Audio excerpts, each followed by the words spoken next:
put it in any rev range that you feel like, but I'm just gonna floor it again because why not?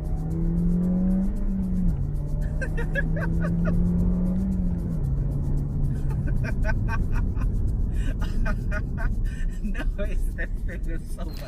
What is up, guys? Welcome back to the channel and welcome to a brand new video. Now today you join me for another car review. As you can see behind me, we have the Suzuki Swift Sport. I've been looking forward to doing a video with one of these.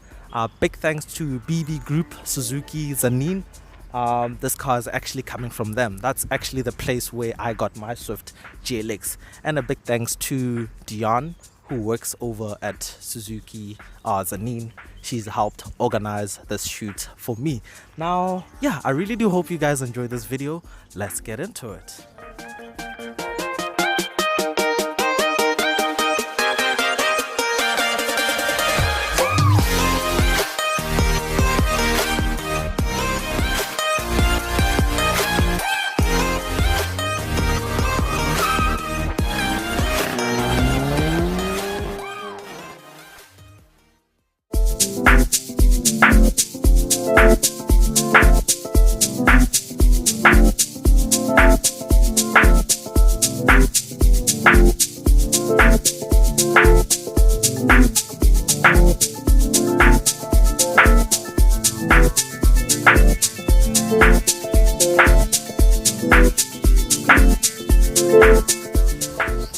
So here it is then, looking all glorious and glistening away in this beautiful blue paint color.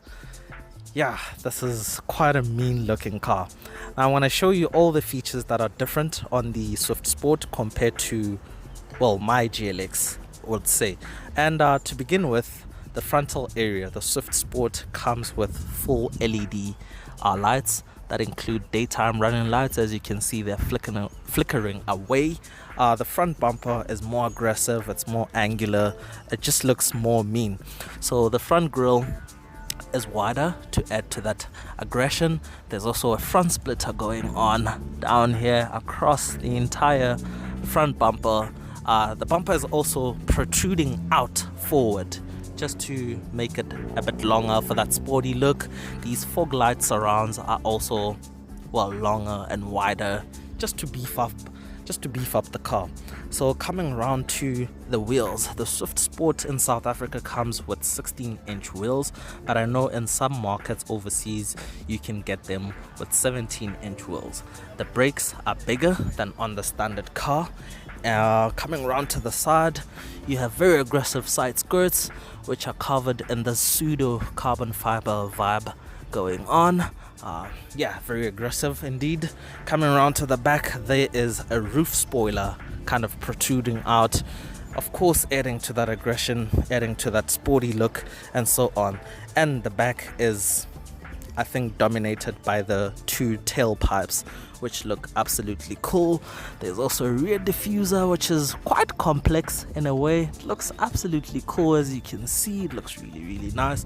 The rear bumper is also deeper, it protrudes out just to add to that aggression look. As I've already mentioned, there's also a sport badge at the back, so below the Swift badge. So coming around inside, I think the biggest feature is the bucket seats, which are specific to the Sport. They also say Sport right there on the headrest, and yeah, they look absolutely cool. There's also aluminium pedals down there. There's also a Sport badge right there on the floor mat. And if I just jump inside and quickly close the door, there are some red touches, as you can see, across the dashboard, on the doors as well. Same applies to the driver's side door. So the steering wheel is a little bit different. Remember, I'm comparing it to the GLX. So if I just straighten out the steering wheel, one, it's fully leather, it's perforated, it's also got some red stitching going on. Ooh, the seats also have red stitching. I didn't mention that. So there's red stitching all over across, even on the gear lever leather surround. Yeah, the dials are different in the Swift Sport. There is a red touch right there, Ooh, Diane's phone is connected to the car. I'm just gonna put the car off right now. Just don't mind that, she still has her phone connected. But where was I? Oh, the dials. The rev counter is in this prominent red and it just looks very cool. There's still a center cluster screen right there. The speedometer goes all the way to 260 kilometers an hour instead of the 220 that's in my GLX. There's also a fuel gauge right there in analog instead of the digital one that you get in the GLX on the center screen. So I'm gonna try to put on the car once again because there are some cool features. Also there's adaptive cruise control in the Swift Sport. Overseas, in some markets, they can get auto emergency braking. There's a sensor right here, but I don't see it here. I guess we don't get it in our market. So yeah, there's a screen right there. It shows you fuel economy. So I'm just gonna click info. There's a whole bunch of cool different gauges you can have. You can have a clock. There's also a G meter, which is really cool. I mean, this is a sporty car. There's also torque and power meters to show you how much power and torque you're using while driving. There's also acceleration and brake gauges. There's also a turbo boost gauge, which is really cool. I don't know if you guys can see that, but yeah, it shows you the amount of boost you're using. So the infotainment screen is the same one that you get in the GLX. It's a 7-inch screen. It has Apple CarPlay and Android Auto. The climate control is also the same as in my car, which is automatic single zone climate control. Everything else is the same apart from all the other stuff that I've mentioned. Right now, I think we have to check out the engine because this is a Swift Sport.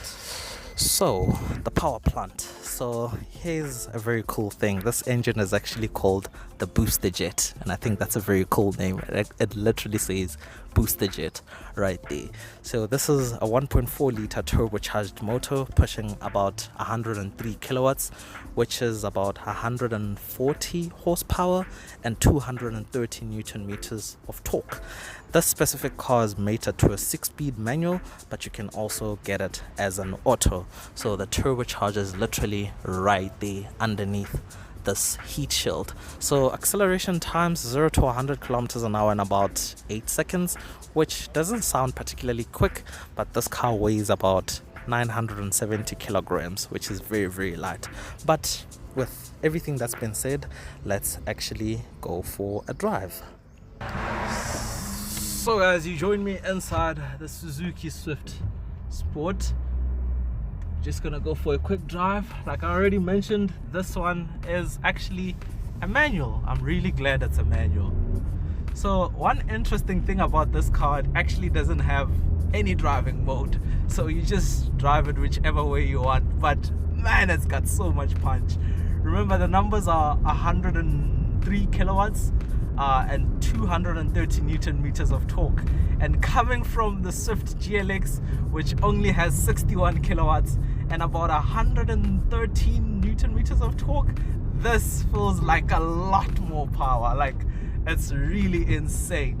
So I'm just gonna chuck it in second gear after the speed hump, try and floor it. Oh, jeez, it's so quick. Jeez, this thing is really fast. Yo, it feels way faster than the numbers suggest. But I think partly thanks to that very low weight. Man, you can just toss it around some corners. So being a Swift Sport, it also has sport suspension. So it sits lower than the normal cars, and that gives it a lower center of gravity. But geez, man, this car is so insane. There's a bit of turbo lag down low, but as soon as it gets going, it's just insane. Goodness me, wow. I'm really having so much fun in this car. So I'm just gonna chuck it into this corner. Ooh.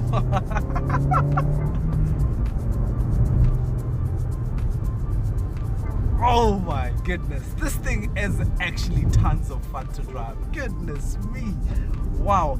I'm actually really glad it's a manual, because I think the manual just suits this car so much better. Like, you can really play around with the gears, you can put it in any rev range that you feel like. But I'm just gonna floor it again because why not?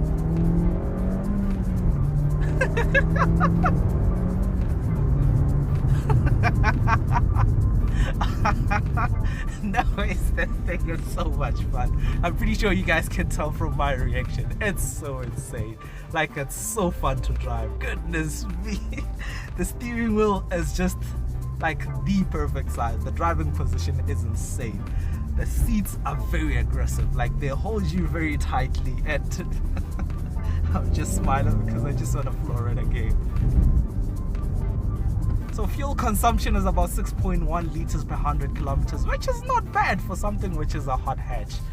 But goodness me, I'm having so much fun in this car. I'm gonna floor it in first gear.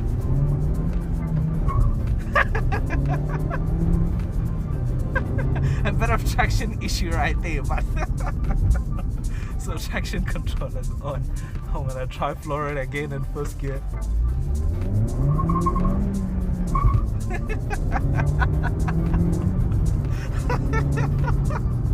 Goodness me. I think this is literally the first car that I've had so much fun in on this particular road. I've done a couple of reviews on this road. The last one was the VW Polo R line, which you guys may remember because that's the last video I posted before you see the stuff I'm doing with the Swift right now, the POV and the review. But goodness me, floor it in first gear and it just breaks a bit of traction. It spins its tires into second gear and it's just, goodness me. One very interesting thing, you'd think the ride would be very compromised. It's actually, remember there's a comment I put out about the Polo R line in terms of its suspension, and I'm getting a similar vibe in this car. Like, the suspension feels comfortable and also feels very focused. Like, it does feel very, very sporty. Just gonna greet a friend of mine right here in the beautiful M3 competition. On salam bro. Ciao. Jeez, that thing sounds insane. I'm just gonna wait for a bit. I'm just gonna wait a bit for him rather. But goodness me, this car is so fun. Okay, back to the suspension. So it feels like it's genuinely comfortable. It really feels comfortable yet very focused. Like, jeez, this car is, I would say, quite underrated. I know this is not the kind of stuff that South Africans go for. Like, South Africans love their GTIs, they love their DSGs, the DSG farts and those pops and bangs and whatnot, and you don't get any of that in this car. But for someone who just wants something that's fun to drive, that is just, you know, not too expensive. Like, this car is actually expensive. It costs around 400,000 rands. Not sure of the specific number, but when I say it's not too expensive, I'm comparing it to, say, like a Polo GTI or even a Golf GTI. Those cars are in a different league of expensive, you know. So this is decently priced, you'd say. So it's just for the purist driver. Like, it's so fun to drive. Like, it's literally insane. So I'm gonna try and floor it again in first gear, which is always so fun to experience.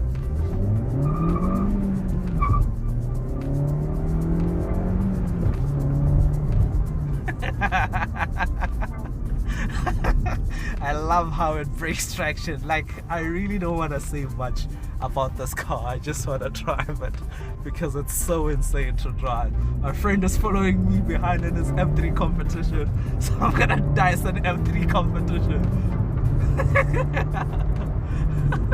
The brakes also feel very, very solid. Like, it stops really, really well. But yeah, that is literally all I have for you guys with the Suzuki Swift Sport. I genuinely have nothing more to say. But another pull.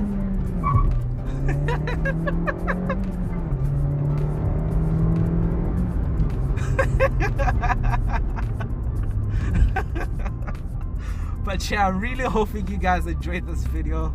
Until next time, that's cheers from me.